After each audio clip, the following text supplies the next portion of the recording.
Sukses. Tentu semua orang menginginkan hal demikian terjadi pada dirinya. Setelah mencapai sukses, berarti kita sudah ada dalam titik kepuasan terakhir dalam hidup.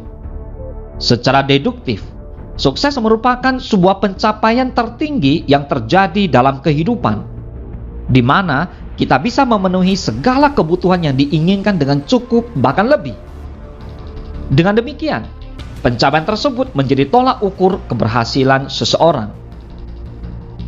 Banyak orang yang memiliki keyakinan tinggi bahwa kelak akan sukses dan meraih apa yang diinginkan, sembari menunjuk salah satu idola ataupun pembesar yang dijadikan acuan dasar. Menjadikan dasar pemikiran akan kata sukses mudah sekali didapatkan. Seperti contoh, seorang mahasiswa yang malas, selalu main, tidak memiliki kemampuan apapun, tetapi dia yakin dengan apa yang dia lakukan saat ini merupakan bagian yang tidak boleh terlewatkan. Mereka selalu ingin menikmati masa mudanya dengan bermain dan bersenang-senang. Dengan menunjuk salah satu idola yang dijadikan dasar bahwasannya kelak akan ada saatnya mencapai sukses. Seperti seorang Harlan Sanders yang bisa sukses saat usia 65 tahun. Mereka pun yakin kelak akan sama. Jadi tidak ingin melewatkan masa mudanya. Dengan memiliki satu contoh dari tokoh tersebut, ia bisa melakukan pembelaan terhadap dirinya tanpa mengetahui dengan jelas apa saja usaha yang dilakukan Harlan Sanders. Konsep pemikiran yang rancu dengan membaca salah satu tokoh secara parsial saja menjadikan sebab seseorang meyakini apa yang dilakukan saat ini adalah hal yang wajar. Sesuatu yang ada di benaknya terpikirkan dengan memiliki keyakinan yang tinggi merupakan dasar utama mencapai kesuksesan. Dengan melihat usia dan tokoh yang terbilang bodoh sebelumnya, lantas kemudian bisa sukses seperti Einstein dan Edison yang mampu mengubah dunia, sebagai landasan utama mereka bahwa kesuksesan itu mudah diraih.